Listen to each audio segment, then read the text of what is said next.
Hello बच्चों, welcome to JPG series. मैं Akash from Learno Hub, a free learning platform जहां पर आप सीख सकते हो physics, chemistry, maths, biology absolutely for free only at learnohub.com।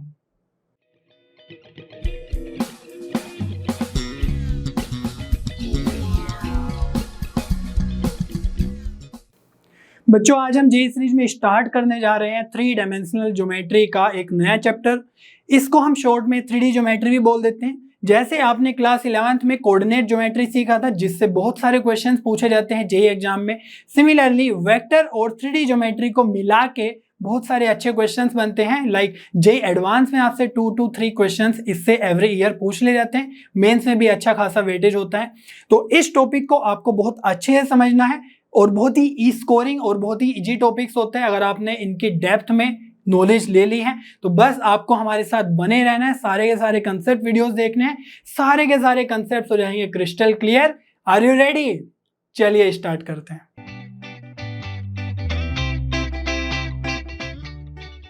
बच्चों, क्लास 11th में आप कोऑर्डिनेट ज्योमेट्री बहुत अच्छे से सीख चुके हो, जिसमें आप सीखते हो straight line, circle, ellipse, parabola, hyperbola.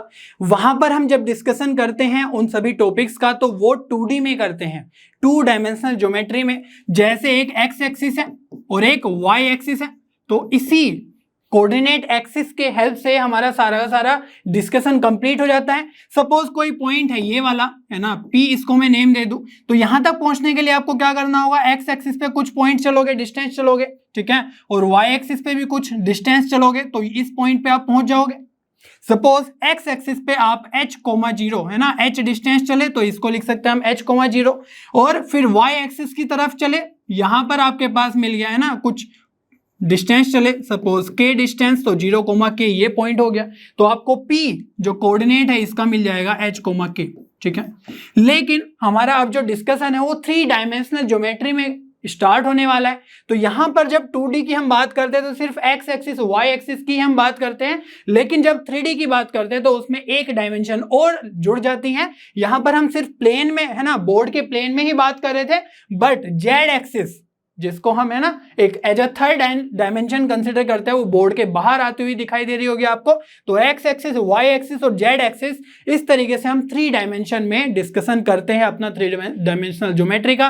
तो यहां पर डिफरेंस क्या होता है कि यहां पर जब आप P, H, K रिप्रेजेंट कर रहे हो वो सिर्फ बोर्ड के प्लेन में कर रहे हो। एक स्पेस में अगर आपको करना है, ठीक है, तो उसके लिए आपको बोर्ड के बाहर भी आना होगा, ठीक है, पूरी आजादी है।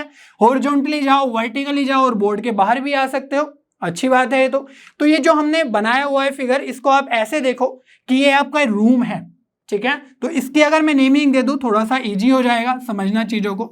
सपोज ये है ABCD और यहां पर नीचे भी आ जाएगा EF और ये आ जाएगा सपोज G, ठीक है। तो जो आपका ABCD है, देखो ध्यान से, ये आपका रूफ टाइप का दिख रहा है कि नहीं? हमने वेक्टर चैप्टर में भी बहुत अच्छे से सीखा हुआ है ये, है ना। और ये है OEDA, ये एक आपकी साइड वॉल है और एक साइड वॉल यहां पर है BCFG, ठीक है। और जो फ्लोर है वो आपका क्या है? OGFE, है कि नहीं। और जो फ्रंट गेट होगा, फ्रंट वॉल होगी, वो क्या हो जाएगी? CDEF।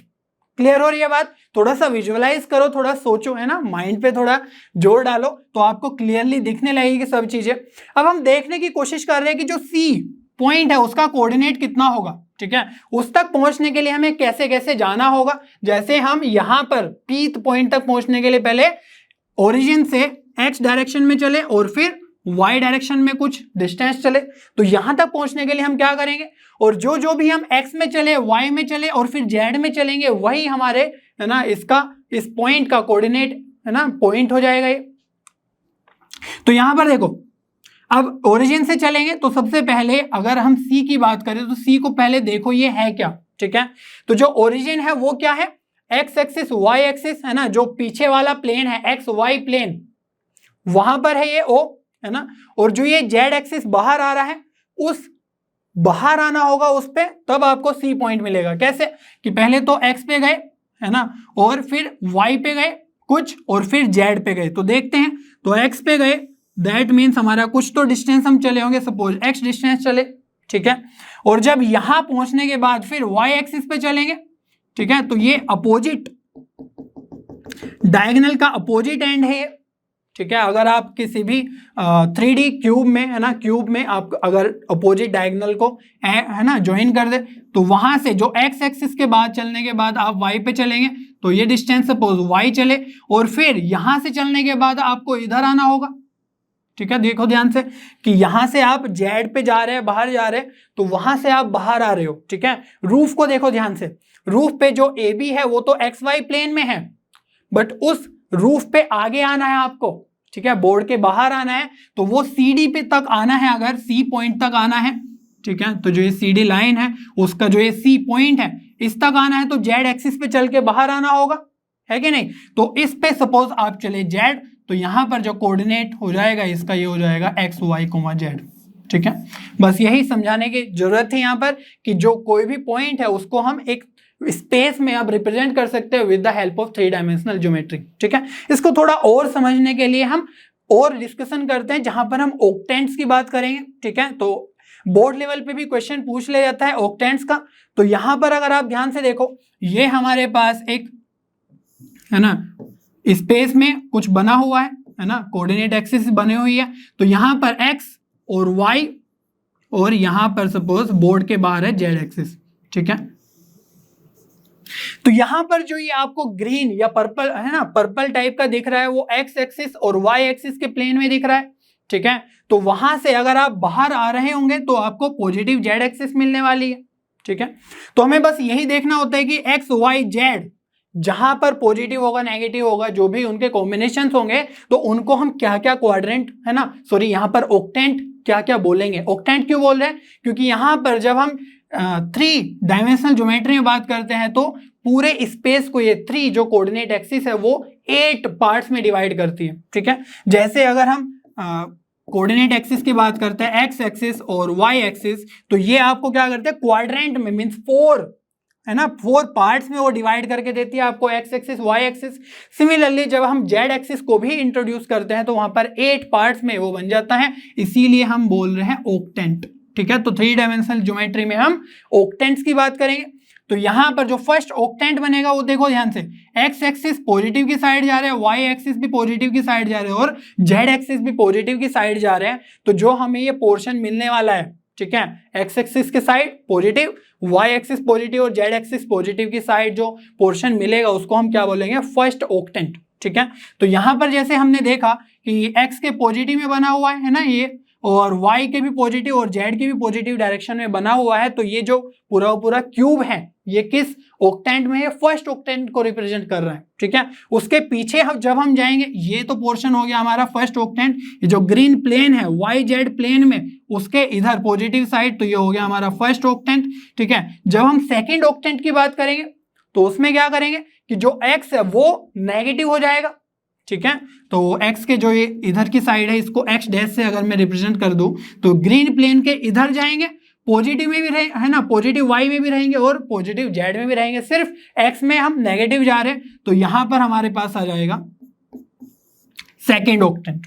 ठीक है, तो इसी तरीके से हम इसको फिल करने की कोशिश करेंगे। जैसे हम क्वाड्रेंट में क्या लिखते हैं कि भाई एक्स एक्सिस पॉजिटिव है तो यहां पर प्लस, और वाई एक्सिस भी इस क्वाड्रेंट में पॉजिटिव रहेगा तो यहां पर भी प्लस, मींस एक्स भी पॉजिटिव रहेगा, एक्स का वैल्यू, है ना, और y का वैल्यू भी यहाँ पर पॉजिटिव रहेगा, जो भी कोई पॉइंट होगा यहाँ पर। ठीक है, तो यहां से जब हम सेकेंड क्वाड्रेंट में मूव करते हैं तो माइनस प्लस आ जाता है, और यहां पर आ जाएगा सॉरी माइनस माइनस दोनों के दोनों। ठीक है, तो दोनों के दोनों आपको नेगेटिव मिलने वाले हैं, और यहां पर आपके पास x तो पॉजिटिव है और y नेगेटिव है। ठीक है, तो ये आपको मिलने वाला है क्वाड्रेंट्स में साइन, आपको पता ही है ना, जब भी हम टू डायमेंशनल ज्योमेट्री की बात करते हैं। लेकिन जब हम 3 डायमेंशनल ज्योमेट्री में एंटर करते हैं तो डिफरेंट सिनेरियो हो जाता है थोड़ा। सबसे पहले तो हमें यही ध्यान रखना है कि एक्स वाई, है ना, सॉरी 1 2 3 4 जो ऑक्टेंट्स हैं उसमें हम सिंपली इसी को प्लेस कर दें। ठीक है, तो यहां पर अगर हम लिखे फर्स्ट क्वाड्रेंट में क्या होता है प्लस प्लस एक्स और वाई दोनों के दोनों, और सेकंड क्वाड्रेंट में क्या होगा माइनस प्लस, यहां पर माइनस माइनस और ये प्लस माइनस। ठीक है, और जो ऑक्टेंट बन रहा है वो किसके कारण बन रहा है, वो जेड एक्सिस के कारण बन रहा है ना, तो उसी के कारण हमारा जो ये जेड एक्सिस है वो और डिफर करेगा, जिसके कारण हमारे एक्स्ट्रा ये 4 5th 6th 7th है ना, ये 8 कुछ आ गया है नया सा चीज। तो जो जेड पॉजिटिव होगा बाहर बोर्ड के, ठीक है। उसी के कारण, पॉजिटिव के कारण जो हमारा ऑक्टेंट बनेंगे, ये तो हो गया 1 2 और यहां पर बन जाएगा 3, ठीक है, और ये 4। तो ये पॉजिटिव जेड एक्सिस के साइड में ही बनेगा 1 2 3 4। तो हमेशा हमें पॉजिटिव को जेड रखना है first, second, third, fourth octant में, ठीक है। जब हम जेड एक्सिस को नेगेटिव करते हैं, मींस उस साइड करके ले जाएंगे, तो वहां पर हमें 5th 6th 7th 8 ऑक्टेंट मिलेंगे, ठीक है। तो जैसे हम जेड एक्सिस को सिर्फ नेगेटिव कर रहे हैं और एक्स को और वाई को पॉजिटिव रखना है, तो आपको मिल जाएगा यहां पर 5th ऑक्टेंट, ठीक है। जो ये पर्पल प्लेन है उसके पीछे जाना है और ऑरेंज के भी ऊपर और ग्रीन के राइट में रहना है, पॉजिटिव की साइड। तो यहां पर जो जेड एक्सिस के पॉइंट है ना, वैल्यू है, वो हमेशा नेगेटिव रहेगी जब हम 5th 6th 7th 8th की बात कर रहे हैं ना, इस पर्पल प्लेन के पीछे की बात कर रहे हैं। और जो ये बाकी के वैल्यूज हैं, है ना, क्या रहेगा, जैसे ये प्लस प्लस ही रहेगा, ये माइनस और ये प्लस, ये माइनस, ये माइनस, ये है ना, ये प्लस, ये माइनस, ठीक है। तो इसी तरीके से हमारे सारे के सारे साइन यहां पर काम करते हैं। अब इसको देखने की कोशिश करते हैं कि क्वेश्चन कैसे पूछ ले जाता है बोर्ड में, ऐसे भी आपको पता रहना चाहिए। सपोज आपको कोऑर्डिनेट दे दिया जाए, ठीक है, -4 6 और 5, ठीक है। तो बोला जाएगा कि ये कोऑर्डिनेट किस ऑक्टेंट में लाई करता है। तो इसको समझने के लिए, है ना, कैलकुलेट करने के लिए, फाइंड आउट करने के लिए, सबसे पहले आपको जो करना है वो ये करना है कि सबसे पहले चेक करो कि जो जेड एक्सिस का, है ना, वैल्यू है वो क्या है। जो जेड कोऑर्डिनेट है वो क्या है, +5 है। तो +5 है, दैट मीन्स हमारे पास जो जेड के वैल्यूज आ सकती है ना, ऑक्टेंट की वैल्यूज आ सकती है, वो प्लस कब रहती है जेड की वैल्यू, है ना, वो रहती है first, second, third, fourth octant में। तो ये तो डेफिनेटली कि first, second, third, fourth octant में ही रहना है। अब किस ऑक्टेंट में जाएंगे वो इस बात पे डिपेंड करेगा कि एक्स और वाई की क्या क्या वैल्यू है। तो उसको आप सिंपली, है ना, क्वाड्रेंट की हेल्प से, जैसे हम पहले से देखते आ रहे हैं वैसे देख लो, ठीक है। तो यहां से हमें डेफिनेटली पता चल गया कि 1 2 3 4 ऑक्टेंट में ही रहेंगे और -4, 6 मींस नेगेटिव और पॉजिटिव। इससे हमें पता चल गया कि सेकंड क्वाड्रेंट में लाई करेगा -4, 6, दैट मींस ओवरऑल ये जो है कोऑर्डिनेट वो सेकंड ऑक्टेंट में लाई करेगा, ठीक है। तो उसके लिए आपको हमेशा बार बार ये टेबल बनाने की जरूरत नहीं है, बस इतना ध्यान रखना है कि जेड हमारा पॉजिटिव आ गया, तो जहां पर भी -4, 6 होगा, जिस क्वाड्रेंट में होगा, हमें पता है negative positive mean second quadrant में होगा, तो वही आपका ऑक्टेंट हो जाएगा, ठीक है। दूसरा टाइप का बन सकता है सिनेरियो कि आपके पास जो जेड एक्सिस का कोऑर्डिनेट है ना, वो आ गया है आपका जेड का वैल्यू नेगेटिव, सपोज 4, -5, -3, ठीक है। तो यहां पर क्या करेंगे, हमने देखा कि ये नेगेटिव आ गया है, मीन्स -3 है। तो यहां पर हमारे पास जो ऑक्टेंट्स होंगे 5th 6th 7th 8 ही अवेलेबल है, ठीक है। मीन्स हमें पर्पल प्लेन के पीछे जाना है अभी इस पॉइंट को लोकेट करने के लिए। तो हमें सिर्फ अब इतना देखना है कि 4, -5 किस क्वाड्रेंट में है, ठीक है। तो 4, -5 मीन्स प्लस और माइनस, तो प्लस और माइनस कहां पर है, फोर्थ, है ना, क्वाड्रेंट में है। तो जब आपको नेगेटिव जेड वाला वैल्यू मिल जाए तो आपको क्या करना है, जो भी आपको क्वाड्रेंट मिले उसमें 4 ऐड कर देना सिंपली, ठीक है। तो यहां पर हमें पता है 4 क्वाड्रेंट मिला, तो ऑक्टेंट फाइंड आउट करने के लिए हम बोलेंगे 8th ऑक्टेंट, ठीक है। ध्यान से देख लो, जब भी आपके पास जेड का वैल्यू पॉजिटिव होगा तो सिर्फ 1 2 3 4 में ही खेलना है, बस जो भी क्वाड्रेंट वही वैल्यू। और जब हम जेड एक्सिस, है ना, जेड का वैल्यू हमें नेगेटिव मिल गया, तो उस केस में हमारे पास जो भी क्वाड्रेंट का वैल्यू आएगा 4, -5 मीन्स प्लस नेगेटिव, है ना, तो फोर्थ क्वाड्रेंट आएगा, तो उसमें 4 और ऐड कर देना, तो वहां से आ जाएगा आपका 8th ऑक्टेंट। तो वैसे भी देख लो, plus minus minus plus minus minus, यहां पर है माइनस प्लस प्लस, तो माइनस प्लस प्लस, ये सेकेंड ऑक्टेंट हो गया और ये 8th ऑक्टेंट हो गया। I hope it is clear. तो बहुत ही आसान है ये, है ना, यहां से सोल्व करना बिना हमेशा टेबल बनाए। तो अगर आपको ये चीजें क्लियर है कि जेड एक्सिस, है ना, जेड का वैल्यू अगर पॉजिटिव होगा तो 1 2 3 4 में ही होगा, और अगर जेड का वैल्यू नेगेटिव होगा तो, है ना, 5th 6th 7th 8 में होगा ऑक्टेंट में, ठीक है। तो इसी तरीके से हम बहुत इजीली किसी भी पॉइंट का लोकेशन बता सकते हैं कि किस ऑक्टेंट में होगा। चलिए फिर आगे बढ़ते हैं और कोई भी दो डिस्टेंस के बीच, है ना, दो पॉइंट्स के बीच में डिस्टेंस कैलकुलेट करना सीखते हैं। हालांकि हम वेक्टर्स में बहुत अच्छे से डिस्कस कर चुके हैं इसको भी, ठीक है। और मैं बता दूं अगेन कि यहाँ पर जो वेक्टर और 3 डायमेंशनल ज्योमेट्री है वो हैंड इन हैंड चलते हैं। बहुत बार हम बहुत सारे टॉपिक्स को, है ना, वेक्टर्स की हेल्प से इजीली जल्दी से समझ पाएंगे। तो यहाँ पर भी जो डिस्टेंस फॉर्मूला है हम ऑलरेडी डिस्कस कर चुके हैं। तो यहाँ पर मैं अगेन रिपीट कर देता हूँ थोड़ा सा, जो स्टूडेंट्स ने नहीं देखा है, ठीक है। इनफैक्ट आई विल रिकमेंड कि वेक्टर वाला चैप्टर जिसने भी नहीं देखा है जल्दी से जाकर देख लो। तो अगर हमें कैलकुलेट करना है कि जो P है ना पॉइंट है और जो Q पॉइंट है उनके बीच का डिस्टेंस कितना होगा, यही हम डिस्टेंस फॉर्मूला के थ्रू कैलकुलेट करने की कोशिश करते हैं। 2D में भी हम क्या करते थे, सपोज एक पॉइंट है x1 y1, दूसरा पॉइंट है x2 y2, तो उनके बीच का डिस्टेंस कितना होगा यही हम फाइंड आउट करते थे। तो यहां पर डिस्टेंस फाइंड आउट करने के लिए हम क्या करेंगे, 3D में हम एक वेक्टर लिखने की कोशिश करेंगे। और वेक्टर में क्या होता है, मैग्नीट्यूड और डायरेक्शन। तो जो मैग्नीट्यूड है इस वेक्टर का, PQ वेक्टर को अगर मैं रिप्रेजेंट कर दूं कुछ इस तरीके से, ठीक है, तो PQ वेक्टर का जो मैग्नीट्यूड होगा उसको हम कुछ इस तरीके से लिखते हैं। PQ वेक्टर का मैग्नीट्यूड वेक्टर चैप्टर से आपको क्लियर होगा। तो जो ये मैग्नीट्यूड है ये लेंथ को ही तो रिप्रेजेंट कर रहा है, तो वही तो इन दोनों पॉइंट्स के बीच का डिस्टेंस होगा।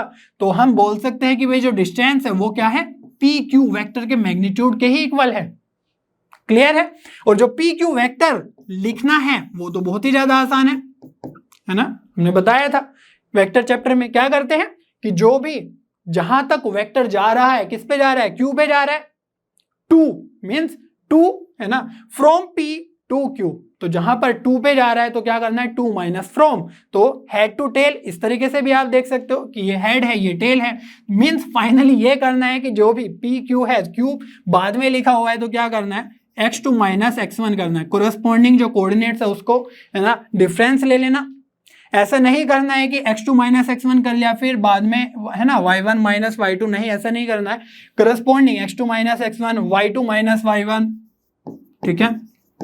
सिमिलरली z2 माइनस z1, ठीक है। और इसी में आपको i कैप, j कैप और k कैप लगा देना है, तो यही आपका आ जाएगा PQ वेक्टर।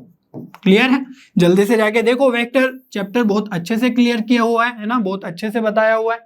जैसे मैट्रिसेस और डिटर्मिनेंट चैप्टर आपस में, है ना, लिंक्ड है पूरे, हमने बहुत अच्छे से बताया था, बार बार जो क्वेश्चंस है उनके थ्रू भी दिखाया। तो वैसे ही वेक्टर और 3 डायमेंशनल ज्योमेट्री आपस में बहुत अच्छे से लिंक्ड है। तो यहां पर देखो PQ वेक्टर का हमने कैलकुलेट कर लिया, कैलकुलेशन कर लिया। तो यहां पर अब सिर्फ इसका मैग्नीट्यूड निकालना है। तो मैग्नीट्यूड निकालने के लिए हम क्या करते हैं, जो भी कंपोनेंट्स हैं i j k के, ठीक है, उनका स्क्वायर करके सिंपली ऐड कर देते हैं। तो यहां पर आ जाएगा x2 माइनस x1 का square plus y2 minus y1 का square plus z2 minus z1 का स्क्वायर, ठीक है। यही हमारा क्या हो जाएगा, distance between P and Q। Clear हो रही है बात। तो यही हमने यहाँ पर रिप्रेजेंट भी किया हुआ है। अब यहाँ पर एक और बात ध्यान देने वाली है कि जो PQ वेक्टर लिखा वो तो आपको ऐसे ही लिखना है, x2 minus x1, y2 minus y1, z2 minus z1, ठीक है। लेकिन जो मैग्नीट्यूड है, मैग्नीट्यूड में हम क्या कर रहे हैं, स्क्वायर कर रहे हैं ना हर बार। तो यहां पर हम x2 माइनस x1 का स्क्वायर करें या x1 माइनस x2 का स्क्वायर करें, सेम ही बात आने वाली है। क्लियर है। मान लो 3 माइनस 5 करें, ठीक है, या 5 माइनस 3 करे और उसका स्क्वायर कर दे फाइनली, तो स्क्वायर करके पॉजिटिव ही बन जाएगी ना, नेगेटिव क्वांटिटी आएगा या पॉजिटिव आएगा, फाइनली पॉजिटिव क्वांटिटी ही बन जाएगी। तो इसीलिए अगर आपके पास कभी ऐसा भी फॉर्मूला दिख जाए d इक्वल्स टू, है ना, रूट के अंदर जो भी आएगा, ठीक है, तो यहां पर सपोज आपने लिख दिया x1 माइनस x2 का स्क्वायर, ठीक है, और इसमें आपका मन नहीं था लिखने का, ठीक है, आपने ऐसे ही लिख दिया y2 माइनस y1 का स्क्वायर, और यहां पर आपको मन हो गया z1 माइनस z2 का स्क्वायर लिखने का।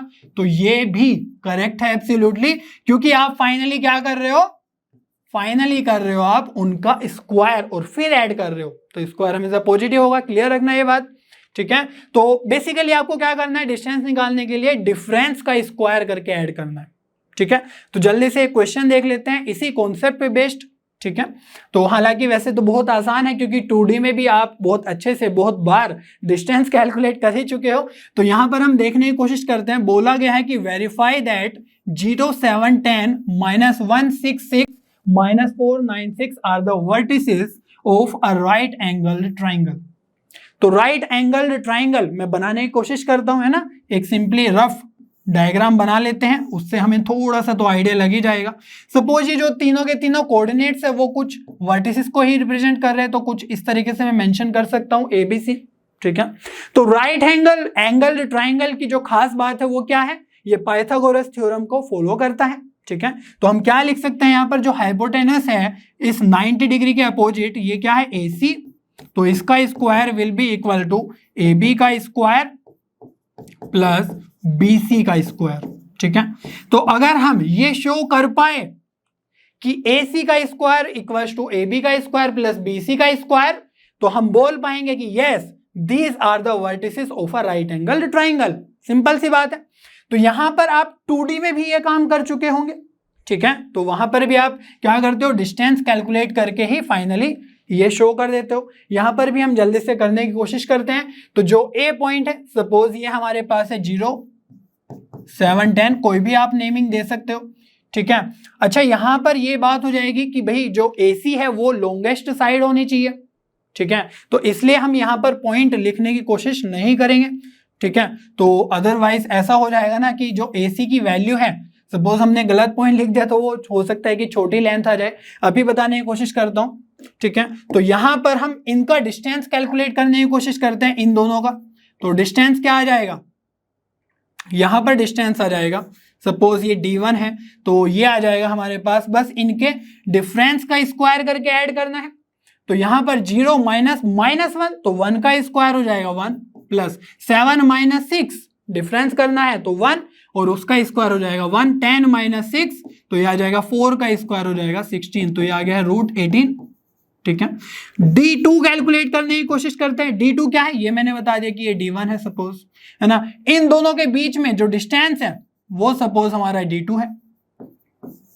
तो D2 will be equal to इन दोनों के डिफरेंस के स्क्वायर का मैग्नीट्यूड, है ना, करस्पॉन्डिंग एलिमेंट्स। तो -1 और -4 तो ये बन जाएगा आपके पास 3 और 3 का स्क्वायर हो जाएगा 9, ठीक है, प्लस 6 - 9 तो ये भी 3 का स्क्वायर 9, प्लस 6 - 6 0 तो इसका स्क्वायर 0, तो ये भी क्या आ गया है √18, ठीक है।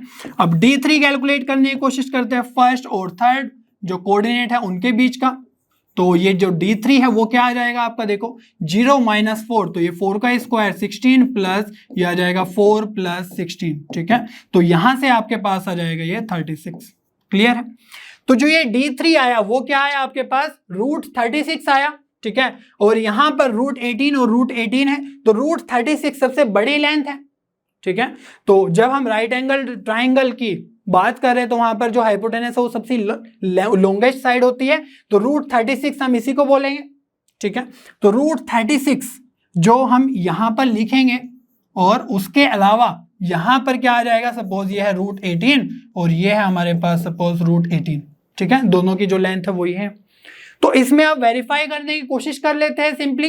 तो AC का स्क्वायर कितना हो जाएगा, √36 का स्क्वायर इक्वल्स टू AB का स्क्वायर कितना है, √18 का स्क्वायर प्लस BC ये भी हमारे पास √18 का स्क्वायर, ठीक है।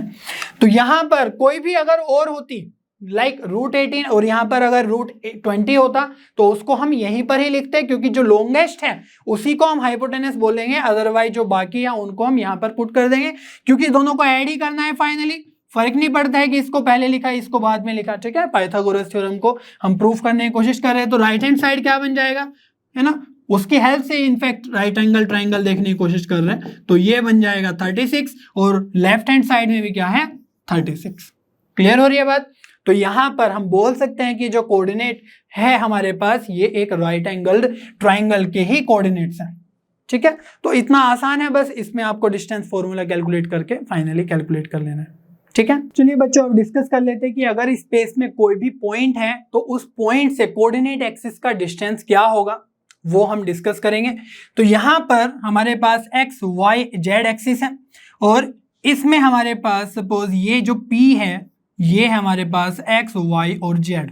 तो इस P पॉइंट से x एक्सिस का डिस्टेंस, y एक्सिस का डिस्टेंस और z एक्सिस का डिस्टेंस कितना होगा, इसी को हम डिस्कस करने वाले हैं। तो जब भी हम देखते हैं कि भाई हमें इस पॉइंट से एक्स एक्सिस का डिस्टेंस कैलकुलेट करना है। तो एक्स एक्सिस को तो हम देख सकते हैं कि एक लाइन है, लाइन का हमें किसी भी पॉइंट से अगर डिस्टेंस कैलकुलेट करना है तो कैसे करते हैं? जब भी हम डिस्टेंस की बात करते हैं तो वो हम परपेंडिकुलर डिस्टेंस की बात करते हैं, ठीक है। सपोज ये P है और ये पॉइंट M है, तो ये जो परपेंडिकुलर डिस्टेंस बना P M के बीच में, ठीक है, वही हम बात करते हैं। ऐसे तो कोई और भी डिस्टेंस हो सकता है इस लाइन पे, कोई पॉइंट अगर हम उठा ले, सपोज ये पॉइंट A है, तो जो ये P से A तक का डिस्टेंस है ये भी डिस्टेंस है, बट हम यहाँ पर डेफिनेटली बात कर रहे हैं परपेंडिकुलर डिस्टेंस की। तो इससे हमें क्या सीखने को मिला कि भाई जो P पॉइंट है उससे पहले ये तो चेक कर लो कि एक्स एक्सिस पे परपेंडिकुलर कहाँ बनेगा, ठीक है। तो कहाँ बनेगा, अगर वो पता चल जाए तो हम डिस्टेंस भी कैलकुलेट करने की कोशिश करेंगे।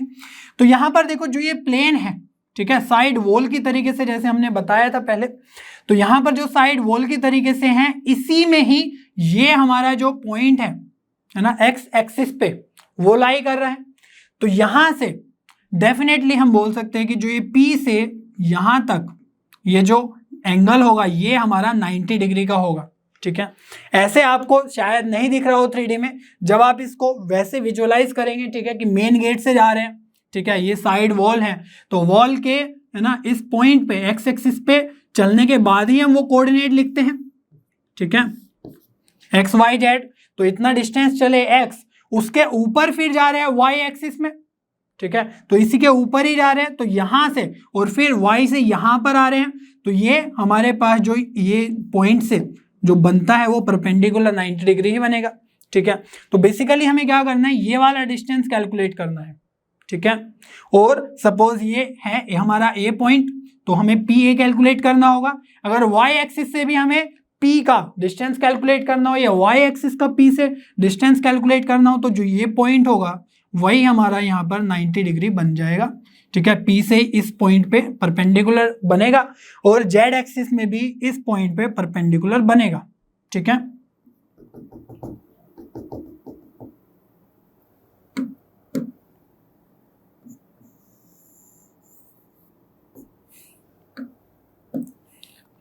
तो ये आ जाएगा हमारे पास एक परपेंडिकुलर।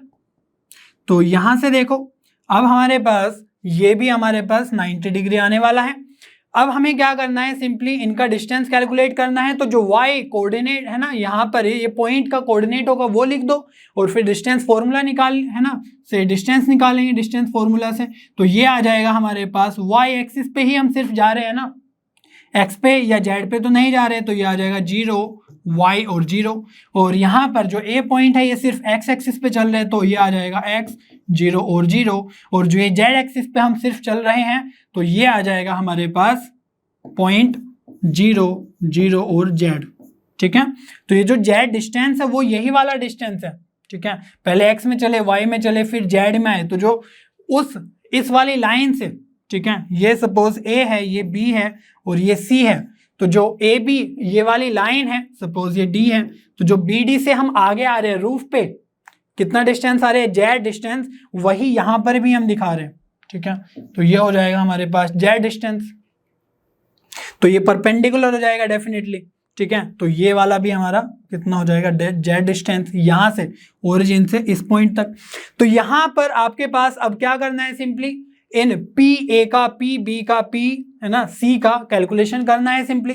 तो देखो जब पी ए कैलकुलेट करोगे तो आपका एक्स में से एक्स जब डिफरेंस लेंगे 0 हो जाएगा, तो यहाँ पर जो पी ए बचेगा वो बन जाएगा आपके पास रूट के अंदर Y square plus Z square, ठीक है। एक्स माइनस एक्स का होल स्क्वायर तो कैंसिल हो जाएगा। तो यहाँ पर आपके पास जो पी ए बना, पी बी बना, उसका कैलकुलेशन आप देख सकते हो खुद से भी करके, पी बी और पी सी कोऑर्डिनेट्स आपके पास है ही, ठीक है।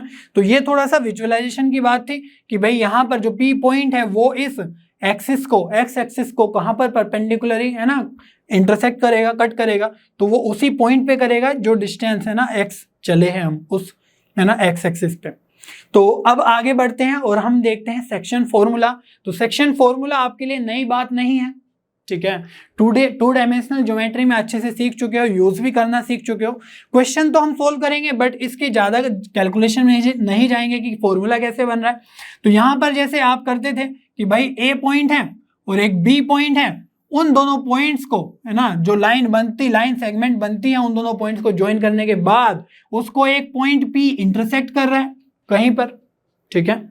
और इंटरसेक्ट करने के बाद जो डिस्टेंस बना एपी का वो सपोज, है ना, m है, और जो b बना वो सपोज n है, या ऐसे बोल सकते हैं कि AP बाय PB क्या है, m बाय n रेशो में है, ठीक है।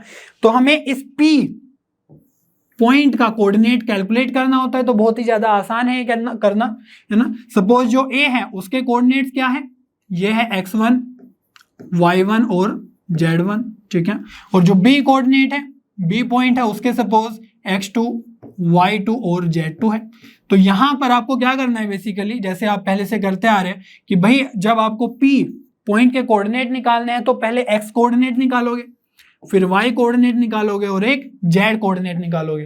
तो 2D में जब हम बात करते तो x और y ही कैलकुलेट करते हैं, z नहीं होता है। बट यहाँ पर हम 3 डायमेंशनल ज्योमेट्री में बात कर रहे तो वैसा ही सिमिलर पैटर्न यहाँ पर भी देखने को मिलेगा z एक्सिस के लिए। हमने वेक्टर चैप्टर में भी, है ना, लास्ट चैप्टर में भी डिस्कस किया था, बट वो वेक्टर के फॉर्म में था, ठीक है। अगर आपको याद हो, सपोज ये ए पॉइंट है और इसका पोजीशन वेक्टर है ए वेक्टर, ये बी पॉइंट है, इसका पोजीशन वेक्टर है बी वेक्टर, और सपोज कोई पी पॉइंट है और इसका, है ना, ये पी पॉइंट एम और एन में, है ना, कट कर रहा है इन ए बी लाइन सेगमेंट को। तो यहां से क्या करना है, हमारे पास जो पी का कोऑर्डिनेट आ जाएगा या वेक्टर बनेगा, यहां से पी का पोजीशन वेक्टर मिलेगा हमें, मैं ऐसे लिख दे रहा हूं, ठीक है, ओपी वेक्टर मिलेगा।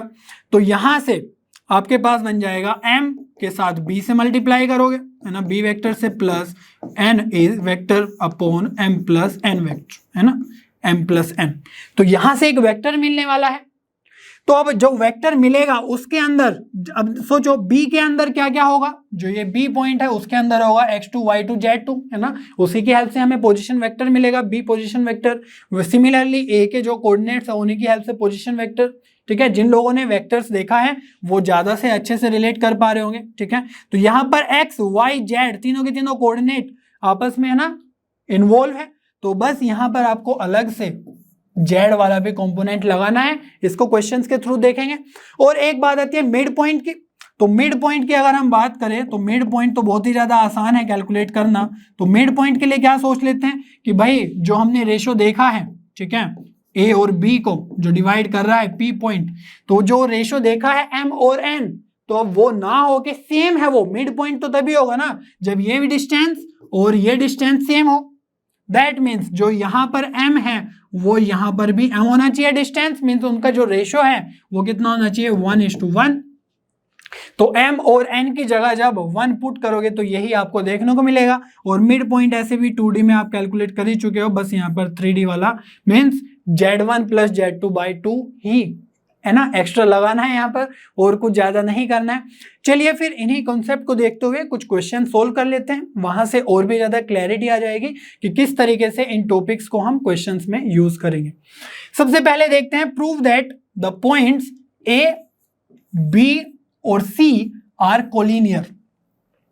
कोलिनियर का मीनिंग क्या होता है कि एक ही लाइन में है तीनों के तीनों पॉइंट्स, ठीक है। सपोज ये एक लाइन है तो इन्हीं पे कहीं ना कहीं पॉइंट्स बन रहे हैं वो एक ही लाइन में।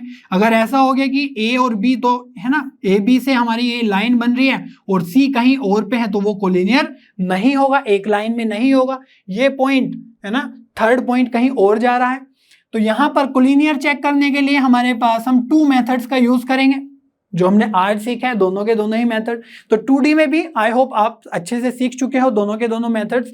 तो यहां पर जो पहले वाला मेथड है वो हम डिस्टेंस फॉर्मूला से करेंगे, ठीक है। तो डिस्टेंस फॉर्मूला से क्या बनता है, जैसे देखो सपोज ये पॉइंट है P, ये है Q और ये है R, ठीक है। तो अगर हम देख पाए कि जो PQ और QR है उनका जो डिस्टेंस है वो PR के इक्वल है, क्या देख पाए कि जो PR है that is equal to PQ plus QR, तो हम बोल सकते हैं डेफिनेटली कि वो एक ही लाइन पे रिप्रेजेंट हो रहे हैं, है ना। तो यहां से अगर आपके पास ये लाइन पे नहीं है तो क्या सिनेरियो हो रहा होगा कि अगर ये लाइन पे नहीं है, जैसे यहीं पर देखो सपोज ये P पॉइंट है और ये R पॉइंट है और सपोज ये Q पॉइंट है जो लाइन पे नहीं है, ठीक है, कोलिनियर की कंडीशन ये सेटिस्फाई नहीं कर रहा है। तो ये अगर हम ध्यान से देखें क्या ये सेटिस्फाई करेगा, इस तरीके के, है ना, इस इक्वेशन को। तो जो पी आर डिस्टेंस है वो तो ये हो गया, और जो पी क्यू है, पी क्यू डिस्टेंस ये हो गया, और जो क्यू आर है वो ये हो गया है।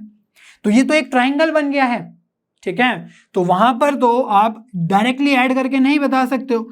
P Q plus Q R अगर आप ऐड करोगे वो डेफिनेटली पी आर से ज्यादा ही होगा, ठीक है, ट्राइंगल के केस में। लेकिन अगर वो लाइन पे है तो ये वाली इक्वेशन, है ना, ये वाली कंडीशन सेटिस्फाई करेगा ही करेगा।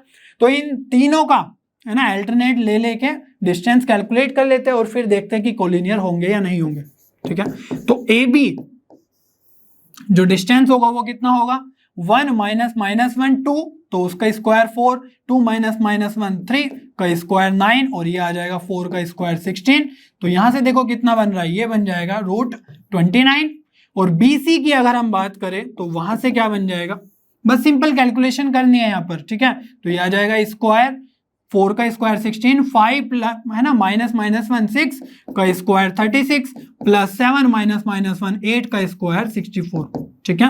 तो इसको अगर आप ऐड करो तो ये हो जाएगा 64 और 36 100, है ना, और 16 116। इसको और थोड़ा सिंप्लीफाई करोगे, 4 बाहर लोगे कॉमन तो ये आ जाएगा 2 बाहर, और 4 से डिवाइड करके आएगा तो 29 आ जाएगा, ठीक है। सिमिलरली आप AC भी कैलकुलेट कर लो, डिस्टेंस है ना, कैलकुलेट करना है सिंपली। तो AC के लिए क्या करना होगा, 3 माइनस 1, सिर्फ डिफरेंस का स्क्वायर करना है। तो ये आ जाएगा 4, ये 3 का स्क्वायर 9, और ये आ जाएगा 4 का स्क्वायर 16। तो यहाँ पर आ जाएगा 29, है ना, रूट के अंदर। तो ध्यान से देखो, एक डिस्टेंस आया √29, एक आया √29, और एक आ गया 2√29। क्या किसी दो को ऐड के तीसरा, है ना, ऐड करके तीसरा मिल रहा है? अगर मिल रहा है तो वो कोलिनियर है, ठीक है। तो यहां पर हम देख सकते हैं कि जो BC है ना, उसको, उसका जो वैल्यू है वो 2√29 है, और इसमें अगर हम इक्वल टू में AB प्लस AC कर दे तो हमें BC मिल रहा है, क्योंकि ये क्या है √29 और ये भी √29। तो √29 और √29 को जब हम ऐड करेंगे तो ये क्या मिलने वाला है हमें, 2√29, ठीक है। क्लियरली ऐसे ही दिख रहा है। तो यहां पर हम बोल सकते हैं कि यस, जो ABC है वो कोलिनियर है, क्योंकि ये वाला कंडीशन सेटिस्फाई हो रहा है। और देखे भी अगर कैसे है, तो यहां पर देखो BC जो बड़ी लेंथ है वो BC है, ठीक है। तो हम कोई भी अगर लाइन ले तो उस पे लाइन सेगमेंट बनाने की कोशिश करें तो जो बड़ी लेंथ है उसको रिप्रेजेंट कर दो BC, ठीक है। और बीच में A पॉइंट कहीं रहा होगा, तो अगर मैं A पॉइंट कहीं पर बना दो, इनफैक्ट जो A से B तक का डिस्टेंस है और जो A से C तक का डिस्टेंस है वो सेम है, दैट मीन्स वो मिड पॉइंट होगा, और भी अच्छी बात है, ठीक है। तो AB ये कितना होगा, √29, और जो AC वो भी कितना है, √29, और जो BC है वो कितना हो गया, 2√29, ठीक है। तो कोलिनियरिटी ऐसे चेक कर सकते हो। दूसरा मेथड हम चेक करने की कोशिश करेंगे। इनफैक्ट एक और मेथड आप यूज कर सकते हो कि जो भी ये 3 पॉइंट्स है A, B और C, तो इनका आप अगर एरिया ऑफ ट्राइंगल ABC अगर 0 के इक्वल दिखा पाए, ठीक है, तो उस केस में आप बोल सकते हो कि कोलिनियर होंगे। क्योंकि ये क्या बताया मैंने, कोलिनियर है। तो कोलिनियर है मींस एक ही लाइन पे है, तो इन 3 पॉइंट से कोई भी ट्राइंगल बन ही नहीं रहा है। दैट मींस जो भी ट्राइंगल हम बनाने की कोशिश भी करेंगे ना, उसका एरिया कैलकुलेट करने की कोशिश करेंगे तो वो आ जाएगा हमारा 0। तो ये हमारे पास कोलिनियरिटी की कंडीशन आ जाती है ना। सेकंड वाली आप बोल सकते हो, है ना, एक अनदर कंडीशन। आप देख चुके होंगे 2D में भी कैसे कैलकुलेट करते हैं ना, एरिया ऑफ ट्राइंगल ABC। बस यहाँ पर 3D में करना है, और वेक्टर चैप्टर में हम अच्छे से बता चुके हैं एरिया ऑफ ट्राइंगल कैलकुलेट करना, ठीक है। और यहाँ पर जो कोलिनियर नहीं है, ठीक है, एक लाइन में नहीं है ना PQR, तो यहाँ पर ये क्या पॉइंट्स है, ये हमारे पास नॉन कोलिनियर। तो यहाँ पर जो एरिया आएगा वो कैसा आएगा, वो आएगा नॉन जीरो, मीन्स कुछ ना कुछ ट्राइंगल का एरिया होगा ही डेफिनेटली। तो ये भी एक अच्छा, है ना, तरीका है कोलिनियरिटी चेक करने का। या फिर अगर यहां पर दे दिया गया होता कि ये 3 5 ना होके कुछ K है, ठीक है, 3K7, और बोल देगा कि ये कोलिनियर है, तो K की वैल्यू बताओ, तो यहां से भी कैलकुलेट कर सकते हो, यहां से भी कर सकते हो, ठीक है। या फिर, है ना, एक तीसरा मेथड हम बताने की कोशिश कर रहे हैं जो बहुत अच्छा है। तो मेथड 3 की, इनफैक्ट मेथड 2 की ही बात कर लेते हैं। 2 में लिख देता हूं इसको, ट्राइंगल वाला तो ऐसे ही इन जनरल आपको पता ही रहता है। तो यहां पर हमने सेक्शन फॉर्मूला देखा, ठीक है, अभी कुछ देर पहले। तो हमने ये भी देखा कि जो यहाँ पर कंडीशन बन रही है वो क्या बन रही है कि ए बी और सी के बीच में है, तो उसी तरीके से हम सोच के चलते हैं थोड़ा सा। तो सपोज ये बी और सी है और बीच में अगर ए हमने देख ही लिया तो उसी तरीके से सोच लेते हैं। तो यहाँ पर जो सेक्शन फॉर्मूला के अकॉर्डिंग हम चेक करते हैं कि कोलिनियर है या नहीं, वो कैसे चेक करते हैं, उसके लिए हम एज्यूम कर लेते हैं कि लेट अस एज्यूम कि जो ए पॉइंट है वो बी और सी से बनने वाले लाइन सेगमेंट को किसी रेशो में कट कर रहा है। ठीक है, तो यहां पर हम अगर बोल दे कि ए बी और सी से बने लाइन सेगमेंट को k/1 में कट कर रहा है, तो हम कैसे उस ए पॉइंट का कोऑर्डिनेट्स निकाल सकते हैं। ठीक है, वो हम चेक करेंगे क्योंकि सेक्शन फॉर्मूला में हमने यही देखा है। ठीक है, तो जो बी का यहां पर कोऑर्डिनेट है वो कितना है, देख लो -1 -1 और -1। सी का कितना है, ये है हमारे पास 3 5 और 7। ठीक है, तो बी और सी की हेल्प से हमने एज्यूम कर लिया कि let A is dividing BC line segment in k/1। तो यहां से हम ए का कोऑर्डिनेट कैलकुलेट कर ही सकते हैं, कैसे, के फॉर्म में। तो ये वाला हमारा यहां पर मल्टीप्लाई होगा इनके साथ और 1 वाला इनके साथ होगा, तो ये आ जाएगा आपके पास 3k - 1 डिवाइड बाई k+1। ठीक है, तो दोनों का सम लिखते हैं k+1, हमने अभी देखा सेक्शन फॉर्मूला में।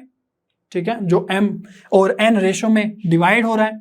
ठीक है, तो यहां पर जो y कोऑर्डिनेट आ जाएगा वो क्या आ जाएगा, 5k - 1 अपॉन k+1, और यहां से आ जाएगा 7k - 1 अपॉन k+1। ठीक है, कोई डाउट नहीं होना चाहिए।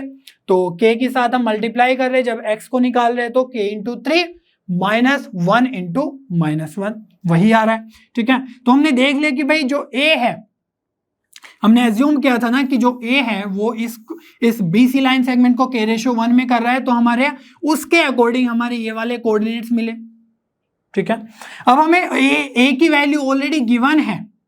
ठीक है, तो हम कुछ चेक करने की कोशिश करेंगे। क्या करने की कोशिश करेंगे, सबसे पहले हम देखते हैं कि जो x एक्सिस का वैल्यू है ना, x कोऑर्डिनेट, वो उसको पुट करने के बाद k का कितना वैल्यू मिल रहा है हमें। तो यहां पर 3k - 1 k+1 = 1।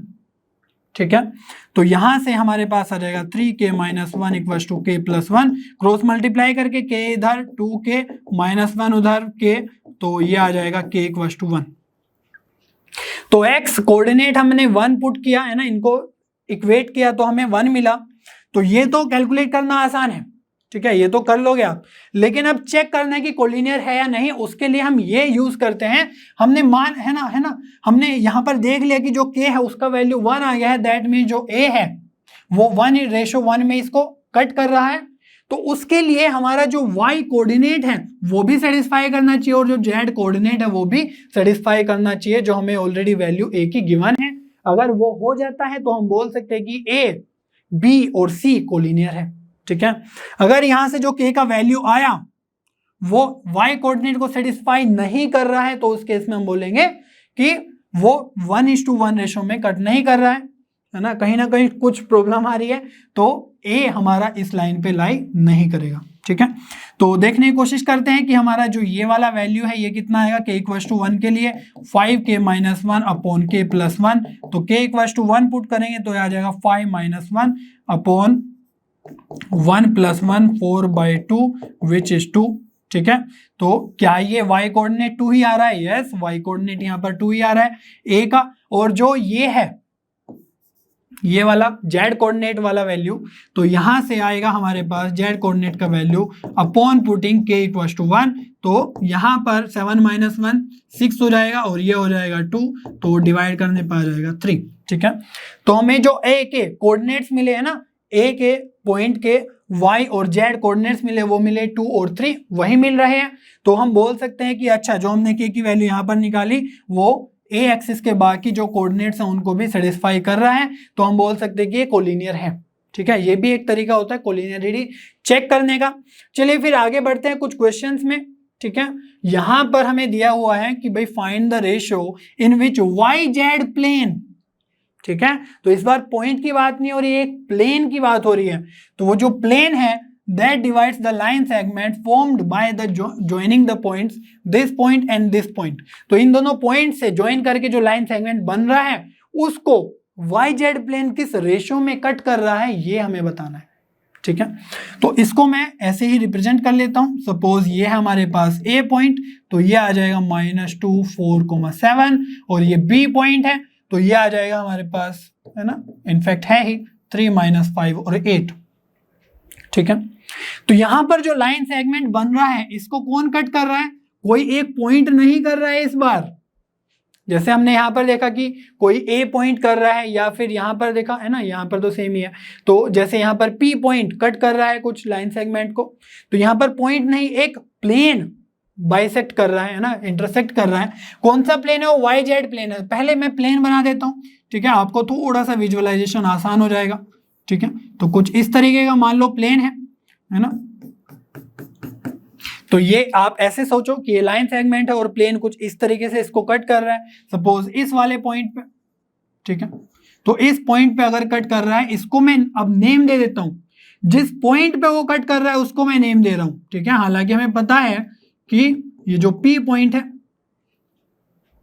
ना, ये जो पी पॉइंट है ये किस प्लेन पे है? ये है हमारे पास वाई जेड प्लेन पे। इतनी हमारे पास क्लियरिटी है। अब जो पी जो पॉइंट है उसका क्या वैल्यू है ये तो हमें नहीं पता। ठीक है, तो हम एज्यूम करते हैं कि जो ये प्लेन कट कर रहा है इसको इस पॉइंट पे, वो इस ए बी लाइन सेगमेंट को, ये जो पी पॉइंट बना, ये अब ए बी लाइन सेगमेंट को k/1 में कट कर रहा है। ठीक है, इस प्लेन ने कट किया इस पॉइंट पे, अब ये पॉइंट इस लाइन सेगमेंट को k/1 में है ना कट कर रहा है, k/1। तो यहां से हम k की वैल्यू ही फाइंड आउट करने की कोशिश करेंगे।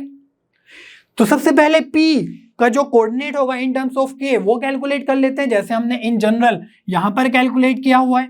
ठीक है, तो p क्या आ जाएगा देखो हमारा ध्यान से, यहां पर k की मल्टीप्लाई इधर होगी b वाले कोऑर्डिनेट्स में, और 1 की मल्टीप्लाई a के कोऑर्डिनेट्स में होगी, तो 3k - 2 अपॉन k + 1 आ जाएगा। और जो y आएगा उसका वैल्यू होगा -k + 4/k + 1, और जो z कोऑर्डिनेट आएगा वो आ जाएगा 8k + 7/k + 1। ठीक है, तो ये क्या आया हमारा p कोऑर्डिनेट का वैल्यू आ गया in terms of k plus, है ना, k और 1 इनफैक्ट इन k। तो यहां पर जो हमें अब यूज करना है वो क्या करना है, इंफॉर्मेशन वाई जेड प्लेन पे है ये p पॉइंट। ठीक है, तो वाई जेड प्लेन को हम थोड़ा सा देखने की कोशिश करते हैं थ्रू अ वेरी वेल, है ना, नाइस डायग्राम। तो जो वाई जेड प्लेन है वो कौन सा होगा? देखो वाई एक्सिस ये है और जेड एक्सिस ये है। ठीक है, बोर्ड के बाहर जो आ रहा है, तो ये जो साइड वॉल बन रहा है हमारा, यही हमारा वाई जेड प्लेन बना रहा होगा। ठीक है, विजुअलाइज हो रहा है। तो यहां पर जो वाई जेड प्लेन है उसमें एक्स कोऑर्डिनेट का कितना वैल्यू होगा हमेशा? जैसे अगर हम बात करें कि भाई एक्स एक्सिस वाई एक्सिस है, तो एक्स एक्सिस पे हमारे पास हमें पता है कि यहाँ पर जब भी हम कोई कोऑर्डिनेट लेंगे, तो कोई भी पॉइंट लेंगे, तो उसका जो वाई का वैल्यू है वो कितना हो जाएगा? 0 हो जाएगा। सपोज h, k होगा ये। ठीक है, सिमिलरली वाई जेड प्लेन में हमारा x का वैल्यू हो जाएगा 0। ठीक है, तो यहां पर भी हम जब वाई जेड प्लेन की बात कर रहे हैं, तो यहां पर जो ये पॉइंट P आया, इसका जो x कोऑर्डिनेट है वो कितना होना चाहिए? 0 के इक्वल। ठीक है, तो वही हम यहां पर पुट कर देंगे। सिर्फ इतनी सी इंफॉर्मेशन आपको यूज करनी है कि जो वाई जेड प्लेन पे x कोऑर्डिनेट का वैल्यू होगा वो 0 होगा, एक्स जेड प्लेन पे y का वैल्यू 0 होगा, है ना। और कौन सा बचा? जो भी बचा देख लेना, वहां पर अदर वाला पॉइंट्स का वैल्यू 0 ही होगा। तो यहां पर अगर हम 0 पुट करें तो k का वैल्यू कितना आएगा? देखो 0 पुट किया है तो न्यूमरेटर 0 होना चाहिए। ठीक है, या वैसे देख लो कि ये तो उधर जाके 0 ही हो जाने वाला है क्रॉस मल्टीप्लाई से, तो 3k - 2 0, या फिर k = 2/3। ठीक है, तो ये जो रेशो आया इसको हम कैसे लिख सकते हैं? इसको लिख सकते हैं k/1 = 2:3 में। तो इसी रेशो में हमारा Y Z plane A B line segment को कट कर रहा है। ठीक है, बस इतना सही काम था। फिर और आगे देखते हैं एक और क्वेश्चन। ठीक है, सिमिलर सही है बट थोड़ा सा डिफरेंस है। Find the ratio in which this, है ना, जो भी इक्वेशन है, divides the line joining the points this point and this point. ठीक है, अब जो ये इक्वेशन है इसके बारे में मैं थोड़ा सा बता देता हूं। हमने, है ना, मैट्रिसेस डिटर्मिनेंट जब चैप्टर बताया था, ठीक है, तो उसमें जब हमने नंबर ऑफ सॉल्यूशंस बताए थे, इनफाइनाइट होंगे, यूनिक होगा, या फिर, है ना, मैनी सॉल्यूशंस होंगे, या फिर नो सॉल्यूशन होंगे। ठीक है, तो उसमें हमने बताया था कि ये जो इक्वेशन है 2x plus 3y plus 5z equal to 1 ये किसको रिप्रेजेंट करता है? हमने बता दिया था कि ये प्लेन को रिप्रेजेंट करता है। हालांकि हम 3 डायमेंशनल ज्योमेट्री को ही डिस्कस कर रहे हैं, तो ये टॉपिक बहुत ही अच्छे से हम डिस्कस करने वाले हैं फ्यूचर में। बस अभी ये जान लो कि ये एक प्लेन की इक्वेशन है। किसकी इक्वेशन है? प्लेन की इक्वेशन है। जैसे हम लाइन की इक्वेशन कैसे लिखते हैं? इन जनरल लाइन की इक्वेशन लिखते हैं 2x प्लस 3y, वहां पर 5z, जो ये z वाला कंपोनेंट है ये नहीं होता है, ठीक है। तो वहां पर हमारे पास सिर्फ x और y में ही हम काम करते हैं। लेकिन जब प्लेन की बात करते हैं तो उसमें z वाला कंपोनेंट भी आ जाता है। इसको हम डिटेल में डिस्कस करेंगे, किस तरीके से हम यूज करते हैं, किस तरीके से इक्वेशन ऑफ प्लेन लिखते हैं। बस यहाँ पर जो इंपॉर्टेंट डिस्कशन है वो ये है कि जो ये लाइन सेगमेंट बना, सपोज ये 1 0 -3 है और यहां पर ये हमारे पास 1 -5 7 है ना। तो इस लाइन सेगमेंट को ये है ना डिवाइड कर रहा है, किस रेशो में डिवाइड करना है ये बताना है। तो जैसे हमने यहां पर देखा था कि डिवाइड्स द लाइन सेगमेंट, जैसे यहां पर प्लेन ड्रॉ किया था एक, सिमिलरली हम यहां पर भी एक प्लेन ड्रॉ करेंगे, ठीक है। तो यहां पर डिफरेंट टाइप की कंडीशन लगाएंगे। तो यहां पर हमने प्लेन ड्रॉ करने के बाद देखा कि भाई जो ये प्लेन की इक्वेशन है वो क्या है? 2x plus 3y plus 5z equal to 1। तो इसको हम ऐसे भी लिख सकते हैं प्लेन की इक्वेशन, ठीक है। तो यहां पर जो प्लेन की इक्वेशन है, ये जो प्लेन है इस लाइन सेगमेंट को कहीं ना कहीं कट कर रहा होगा, एक ही पॉइंट पे कर रहा होगा। जो ये पॉइंट होगा सपोज P पॉइंट है, ठीक है। अगेन वही कंसेप्ट लगाएंगे कि भाई ये k रेशो 1 में इसको कट कर रहा है। तो यहां से भी जो हमारा p का कोऑर्डिनेट निकलेगा वो सिमिलर पैटर्न में निकलेगा, ठीक है। k से उधर मल्टीप्लाई कर दो तो ये हो जाएगा k, 1 से मल्टीप्लाई करेंगे k प्लस 1 डिवाइड में k प्लस 1 आएगा ही, और यहां पर आ जाएगा -5k plus 1 upon k plus 1। In fact जब 1 की 0 से मल्टीप्लाई करेंगे तो ये 0 आ जाएगा, तो ये आ जाएगा 5 ओनली। और जब हम z कोऑर्डिनेट कैलकुलेट करेंगे तो ये आ जाएगा 7k -3/k प्लस 1, ठीक है। तो ये हमने p कैलकुलेट कर लिया है। अच्छा, जो ये वाला p है ये डिफरेंट है ना, ये प्लेन की इक्वेशन है। सपोज ये p1 प्लेन है, ठीक है, और जो ये p पॉइंट है ये यहाँ पर इस प्लेन में वो पॉइंट जो इस लाइन सेगमेंट को कट कर रहा है, नेम दे देता हूं मैं लाइन सेगमेंट का भी a और b, ठीक है। तो यहां पर हम देख सकते हैं कि जो ये पॉइंट है P वो इस प्लेन में ही तो लाई कर रहा है ना। तो इस प्लेन में अगर वो लाई कर रहा है ये वाला पॉइंट, तो ये वाले के जो है ना ये वैल्यूज हैं, ये पॉइंट इसको सेटिस्फाई करना चाहिए इस प्लेन को, क्योंकि वो उसी प्लेन में है वो वाला पॉइंट, ठीक है। आपने कभी ऐसा देखा होगा 2 डायमेंशनल ज्योमेट्री में, just I am telling you कि अगर कोई लाइन सेगमेंट है A और B, ठीक है, उस लाइन सेगमेंट को कोई लाइन इंटरसेक्ट कर रही है, तो लाइन जब इंटरसेक्ट करती है वो भी तो किसी है ना सेक्शन में ही उसको डिवाइड करती है, कुछ ना कुछ रेशो में डिवाइड करती है। सपोज ये पॉइंट P है तो K रेशो 1 में ही डिवाइड करती हैं। तो वहां से जब हम P कैलकुलेट कर लेते हैं तो इस लाइन पे उसको सेटिस्फाई करते हैं, ठीक है, और वहां से K की वैल्यू निकलती है। तो यहां पर हम प्लेन की बात कर रहे हैं बस। तो ये जो पॉइंट होगा वो इस प्लेन को सेटिस्फाई करेगा। तो इस इक्वेशन में पुट कर दो, 2 इंटू एक्स की जगह क्या पुट करेंगे? k plus 1 upon k plus 1 और प्लस 3y, तो प्लस 3y की जगह क्या पुट कर देंगे? -k upon k plus 1 plus 5 into Z 7k -3 upon k plus 1 equals to कितना है? 1। क्लियर है? तो k प्लस 1 तीनों के नीचे है तो एलसीएम लेके उधर राइट हैंड साइड में मल्टीप्लाई कर दो, बाकी को इधर ही सोल्व कर लेते हैं। 2k प्लस 2 -15k और ये हो जाएगा प्लस 35k इक्वल्स टू, है ना, और -3 भी है तो -15 भी आएगा, तो -15 और उधर जाके k प्लस 1 मल्टीप्लाई होगा तो k प्लस 1 ही बनेगा, ठीक है। तो यहाँ पर आप सिंपली k को कैलकुलेट कर लेते हैं, कितना वैल्यूज है, ये +2k है, ये -15k है, ये +35k है। तो इन दोनों को सोल्व करेंगे तो आपको मिलने वाला है 20k, ठीक है, और 20k प्लस 2k ये हो जाएगा 22k और k उधर से आके माइनस होगा तो ये बन जाएगा 21k इक्वल्स टू, कॉन्स्टेंट्स को उधर ले जाते हैं तो यहाँ पर +2 -13 है ना, -15 तो -13 और उधर जाके ऐड हो जाएगा तो 14, k आ जाएगा आपका 14/21 इक्वल्स टू, है ना, 7 से ऊपर नीचे डिवाइड करेंगे 2/3। तो जो रेशो आया है, ठीक है, वो कितना आ गया हमारे पास? k ratio 1 will be equals to 2:3, ठीक है, तो बस यहाँ पर ज्यादा कुछ नहीं था, बिल्कुल पहले की तरह ही था। बस यहाँ पर ध्यान रखना है कि जो ये पॉइंट आया P, ठीक है, वो इस प्लेन की इक्वेशन को सेटिस्फाई करेगा, क्योंकि अल्टीमेटली वो प्लेन ही इंटरसेक्ट कर रहा था, और जो प्लेन जिस पॉइंट पे इंटरसेक्ट कर रहा था वो हमने एज्यूम कर लिया कि P है, तो वो उस प्लेन को सेटिस्फाई करेगा ही करेगा। ठीक है, तो बस इसी के साथ हम आज का डिस्कशन कंप्लीट करते हैं। आई होप आपको सभी कॉन्सेप्ट्स बहुत अच्छे से समझ में आए होंगे। नेक्स्ट वीडियो में हम सीखेंगे डायरेक्शन रेशियोज और direction cosines and angle between vectors.